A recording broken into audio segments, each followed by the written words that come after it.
Sir ತುಂಬಾ ಕಾಯಿಲೆಗಳಿಗೆ ಹಾಗೆ ಮಾಡ್ತಾರೆ ಸರ್, ಇನ್ಕ್ಲೂಡಿಂಗ್ ಈ ಒಂದು ಮಧುಮೇಹಕ್ಕೂ ಕೂಡ ಅದೇ ತರ ಮಾಡ್ತಾರೆ, ಹಳ್ಳಿ ಔಷಧಿ ಅಂತ ಹೇಳಿ. ಸರ್ ಇದು ವರ್ಕ್ ಆಗುತ್ತಾ ಹೇಗೆ? ಡೆಫಿನೆಟ್ಲಿ ಇಲ್ಲಮ್ಮ. ಬಹಳ I am a scientist, not only as a doctor. ನೋಡಿ, ಇವತ್ತು ಆಂಕಾಲಜಿ, ಕ್ಯಾನ್ಸರ್, ಬ್ರೆಸ್ಟ್ ಕ್ಯಾನ್ಸರ್ ಆಗಲಿ, ನಾನು ಕರ್ನಾಟಕ ಕ್ಯಾನ್ಸರ್ ಸೊಸೈಟಿಯ ಚೇರ್ಮನ್ ಇದ್ದೀನಮ್ಮ. ನಾನು ಜನಗಳಿಗೆಲ್ಲ ಒಂದು ಸಂದೇಶ ನಿಮ್ಮ ಮುಖಾಂತರ ಇವತ್ತು ನಾನು ಒಂದು ಸಂದೇಶ ಕೊಡ್ತೀನಿ. Cancer is curable provided it is detected early. ಶೀಘ್ರ ಪತ್ತೆ, ಕ್ಯಾನ್ಸರ್ ನಾಪತ್ತೆ. ತುಂಬ ಜನ ಕ್ಯಾನ್ಸರ್ ಅಂದರೆ ಅಷ್ಟೇ ಕಲಾಸ್ ಅಂತಾರೆ, ದಯವಿಟ್ಟು ಹಂಗೆ ತಿಳ್ಕೊಬೇಡಿ.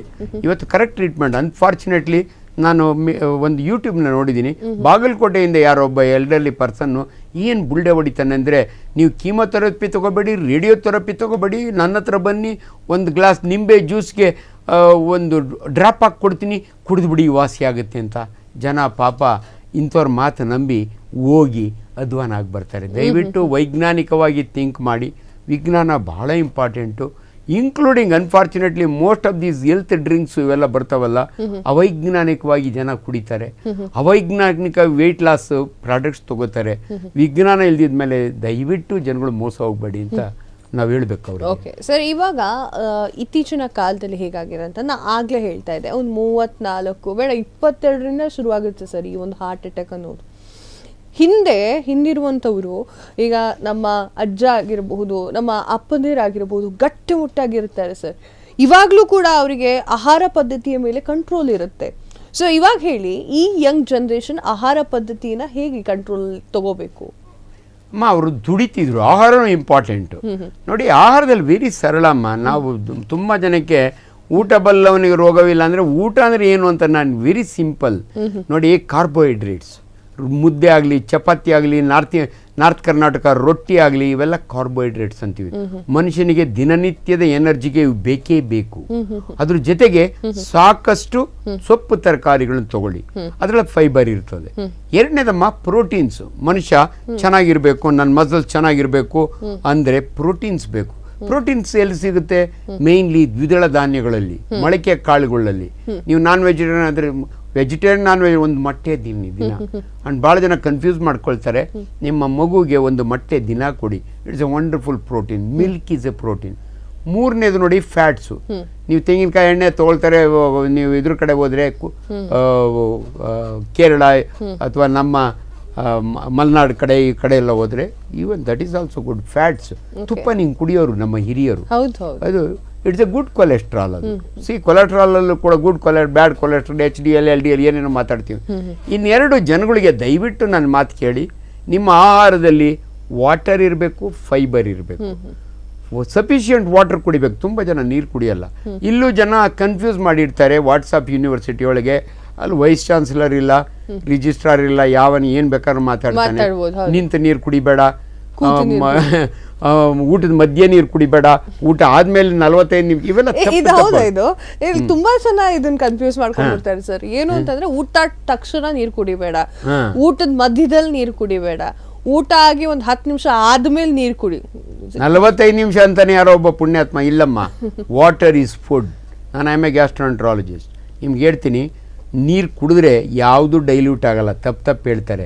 ನೀರು ಕುಡಿದ್ರೆ there is a special road for water in the stomach. ನಾವು ಮೆಜೆಂಟಾ ಟ್ರಸ್ಸಿ ಅಂತೀವಿ. There is a main road for it. ಜುಯಿ ಅಂತ ಹೋಗ್ತದೆ, ಲೆಸರ್ ಕರ್ವೇಚರ್ನ ಡಿಯೋಡಿ ನಮಗೆ. ಅದನ್ನು ದಯವಿಟ್ಟು ನೀರು ವೆರಿ ವೆರಿ ಇಂಪಾರ್ಟೆಂಟ್. ಅದನ್ನು ಆಹಾರ ಅಂತ ಕನ್ಸಿಡರ್ ಮಾಡಿ ನಿಮ್ಗೆ ಯಾವಾಗ ಖುಷಿ ಬರುತ್ತೋ ಕುಡೀರಿ. ಮಿನಿಮಮ್ 3.5 ಲೀಟ್ರು, 2.5ರಿಂದ 3.5 ಲೀಟ್ರ್ ನೀರು ಕುಡೀರಿ. ಓನ್ಲಿ ರೀನಲ್ ಫೇಲ್ಯೂರ್ನಾಗಿರೋರು, ಡಯಾಲಿಸಿಸ್ ಮಾಡೋರ್ಗೆ ಅಷ್ಟೇ, ಅಥವಾ ಕಾರ್ಡಿಯೋ ಮೆಗಾಲಿ ಇರೋರ್ಗೆ ಅಷ್ಟೇ ರೇಷನ್ನು, ಬೇರೆ ಯಾರಿಗೂ ರೇಷನ್ ಇಲ್ಲ. ದಯವಿಟ್ಟು ಚೆನ್ನಾಗಿ ನೀರು ಕುಡೀರಿ.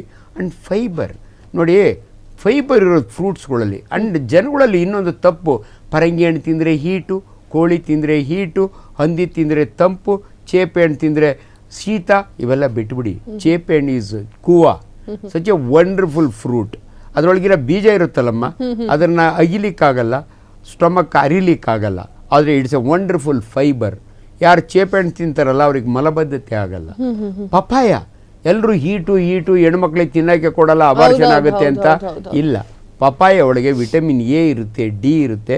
ಏನಂದರೆ ತುಂಬ ಹಣ್ಣಾಗಿರೋ ಬೇಡ, ಸ್ವಲ್ಪ ದ್ವಾರ ಇರೋ ಹಣ್ಣುಗಳನ್ನ ತಿಂದರೆ ಫೈಬರ್ ಇರ್ತದೆ. ಸೊ ಅಲ್ಟಿಮೇಟ್ಲಿ ಅದಕ್ಕೆ ನೀವು ಮಾಡ್ರನ್ ಮಕ್ಕಳು ಏನು ಮಾಡ್ಕೋಬೇಕು ಅಂದರೆ ಈ ಜಂಕ್ ಫುಡ್ ತಿನ್ನೋದನ್ನ ಬಿಟ್ಬಿಟ್ಟು ಅಮ್ಮ ಮಾಡಿದ ಅಡುಗೆನ ಖುಷಿಯಿಂದ ಉಣ್ಣಿ, ಹೆಂಡತಿ ಮಾಡಿದ ಅಡುಗೆನ ಎಂಜಾಯ್ ಮಾಡ್ಕೊಂಡು ತಿನ್ನಿ ಅಂತ ಅವ್ರಿಗೂ ಖುಷಿ ಆಗುತ್ತೆ. ಹೌದು. ಸೊ ಇವಾಗ ಸರ್ ಕೆಲವೊಬ್ರು ಹೇಳ್ತಾರೆ ಈ ಮಾತನ್ನ ತುಂಬಾ ನಮ್ಮ ಸಮಾಜದಲ್ಲಿ ಕೇಳಿರ್ತೀವಿ, ದಪ್ಪ ಇರೋರಿಗೆ ಹಾರ್ಟ್ ಅಟ್ಯಾಕ್ ಜಾಸ್ತಿ ಬರುತ್ತೆ, ಸಣ್ಣ ಇರೋರಿಗೆ ಹಾರ್ಟ್ ಅಟ್ಯಾಕ್ ಸ್ವಲ್ಪ ಕಮ್ಮಿ ಪ್ರಮಾಣದಲ್ಲಿ ಬರುವಂತಹ ಸಾಧ್ಯತೆ ಇದೆ ಅಂತ. ಇದು ಹೌದಾ? ಇದು ಜನರಲ್ ರಿಸ್ಕ್ ಫ್ಯಾಕ್ಟರ್. ನೀವು ನಂಬೋದಿಲ್ಲ, ನಾನು ವರ್ಕೌಟ್ಗೆ ಅಡ್ಮಿಟ್ ಆದಾಗೆ ನನ್ನ ಕ್ಲಾಸ್ಮೇಟ್ ನೋಡ್ತೀನಿ, ಹಿಂಗಿದಾನ ಅವನ ಹೆಸರು ಹೇಳೋದಿಲ್ಲ ಅಷ್ಟೇನೆ, ಒಂದು ಮೈ ಎಲ್ಲ ಹುಡುಕಿರಿ ಇಷ್ಟು ಪ್ಯಾಟ್ ಸಿಗಲ್ಲ, ಆದ್ರೂ ಅವನಿಗೆ ಟ್ರಿಪಲ್ ವೆಸಲ್ ಬೈಪಾಸ್ ಅಲ್ಲ. ಜನರಲಿ ಏನು ಹೇಳ್ತೀವಿ ಅಂದರೆ ದಪ್ಪ ಇರೋರಿಗೆ ರಿಸ್ಕ್ ಜಾಸ್ತಿ. ಒಬೆಸಿಟಿ ಇದ್ದಾಗೆ ರಕ್ತನಾಳಗಳಲ್ಲಿ ಕೊಲೆಸ್ಟ್ರಾಲ್ ಡಿಪಾಸಿಟ್ ಆಗೋದು ನೋ ಡೌಟ್. ಆದಷ್ಟು ನಿಮ್ಮ ವೆಯ್ಟ್ ಕಡಿಮೆ ಮಾಡ್ಕೊಳ್ಳಿ, ಇದು ಇಂಪಾರ್ಟೆಂಟು. ಬಟ್ ಇನ್ನೊಂದು ಕಡೆ ಏನು ಹೇಳುತ್ತೆ ನೋಡಿ, ಮನುಷ್ಯ ಚೆನ್ನಾಗಿರ್ಬೇಕು ಅಂದರೆ ಖುಷಿಯಾಗಿರ್ಬೇಕಂತೆ, ನಗ್ನಗ್ತಾ ಇರ್ಬೇಕಂತೆ. ಇದನ್ನು ಜನರಲ್ಲಿ ನಾವು ಒಬ್ಸರ್ವ್ ಮಾಡಿದ್ವಿ. ಯಾರು ದಪ್ಪ ಇರ್ತಾರಲ್ಲ ಒಂಥರ ಚಂದ ಇರ್ತಾರೆ, ಒಂಥರ ಖುಷಿ ಇರ್ತಾರೆ, ಅವ್ರು ಕೊರಗೋದೇ ಇಲ್ಲ.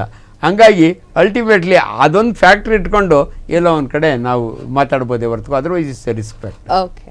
ಸೊ ಇನ್ನೊಂದು ಸರ್, ರೈಸ್ ಬಗ್ಗೆ ಮಾತನಾಡ್ಲಿಕ್ಕೆ ಹೋಗೋದಾದ್ರೆ, ಈಗ ತುಂಬ ಬೆಳಿಗ್ಗೆನೂ ಅನ್ನ ತಿನ್ನು, ಮಧ್ಯಾಹ್ನನೂ ಅನ್ನ ತಿನ್ನು, ನೈಟು ಅನ್ನ ತಿನ್ನು, ಆ ಥರ ಮಾಡ್ಲಿಕ್ಕೆ ಹೋಗಬಾರ್ದು. ಕೊಬ್ಬಿನಂಶ ಜಾಸ್ತಿ ಆಗುತ್ತೆ, ಅದೇನಾದರೂ ಹಾರ್ಟ್ ಅಟ್ಯಾಕ್ ಆಗಿ ಕನ್ವರ್ಟ್ ಆಗುವಂತಹ ಸಾಧ್ಯತೆ ಇದೆ ಅನ್ನುವಂತಹ ಮಾತು ಹೌದಾ?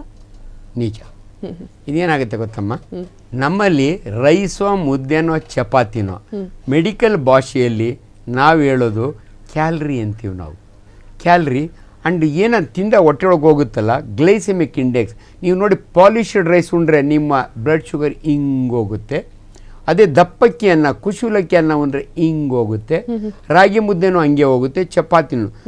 ಮೈದಾ ತಿಂದರೆ ಹಿಂಗೋಗುತ್ತೆ. ಸೊ ಅಲ್ಟಿಮೇಟ್ಲಿ ಜನಗಳಿಗೆ ನಾನು ಹೇಳೋದು ಏನಂದರೆ, ಅನ್ನನ ತಿನ್ನಿ, ಮುದ್ದೆನ ತಿನ್ನಿ. ಅದರೊಳಗೆ ಡಯಾಬಿಟಿಸ್ಗಂತೂ ಎಷ್ಟು ನಾಜೂಕಾಗಿ ನಾನು ಒಂದ್ಸಾರಿ ಒಂದು ಡಿಬೇಟ್ನಾಗ ಹೇಳಿದೆ ಅಂದರೆ, 4 ಟೀ ಜ್ಞಾಪಕ ಇಟ್ಕೊಳ್ಳಿ ಅಂದೆ. ಎಲ್ರಿಗೂ ಆಶ್ಚರ್ಯ, ಏನ್ರಿ ಡಾಕ್ಟ್ರೆ 4 ಟೀನ? ಇಲ್ಲಮ್ಮ, 4 ಟೀ ಅಂದರೆ ತಟ್ಟೆ ತುಂಬ ತರಕಾರಿ ತಿನ್ನಿ. ಎಷ್ಟು ಸರಳವಾಗಿದೆ ರೀ. ನೀವೇನನ್ನ ತಿನ್ನಿ, ನಿಮ್ಮ ತಟ್ಟೆ ತುಂಬ ಸೊಪ್ಪು ತರಕಾರಿಗಳು. ಅನ್ನ ಕ್ವಾಂಟಿಟಿ. ಇನ್ನೊಂದು ಏನಾಗುತ್ತಮ್ಮ, ಈ ಸೌತ್ ಇಂಡಿಯನ್ಸ್ ಯಾಕೆ ಹೊಟ್ಟೆ ಜಾಸ್ತಿ ಬರುತ್ತೆ ಅಂದರೆ, ಆಪಲ್ ಬೆಲ್ಲಿ ಅಂತೀವಿ ನಾವು.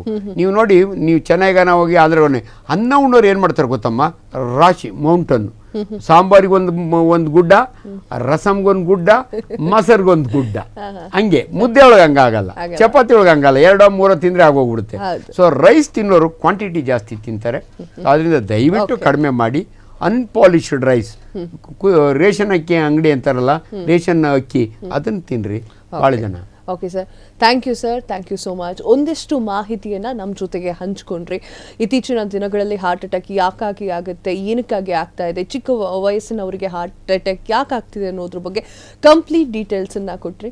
Thank you sir, thank you so much. ನಮ್ಮ ಈ ಒಂದು ಕಾರ್ಯಕ್ರಮಕ್ಕೆ ಬಂದಿದ್ದಕ್ಕೆ ವೀಕ್ಷಕರ ಪರವಾಗೂ ಕೂಡ ನಿಮಗೆ ಧನ್ಯವಾದಗಳನ್ನು ತಿಳಿಸ್ತೀನಿ. ಕ್ಷಣ ಕ್ಷಣದ ಸುದ್ದಿಗಳಿಗಾಗಿ ಫ್ರೀಡಂ ಟಿವಿ ಸಬ್ಸ್ಕ್ರೈಬ್ ಮಾಡಿ, ಲೈಕ್ ಮಾಡಿ ಹಾಗೂ ಫಾಲೋ ಮಾಡಿ. ಹೊಸ ಸುದ್ದಿಗಳ ನೋಟಿಫಿಕೇಶನ್ಗಾಗಿ ಬೆಲ್ ಐಕಾನ್ ಮೇಲೆ ಕ್ಲಿಕ್ ಮಾಡಿ.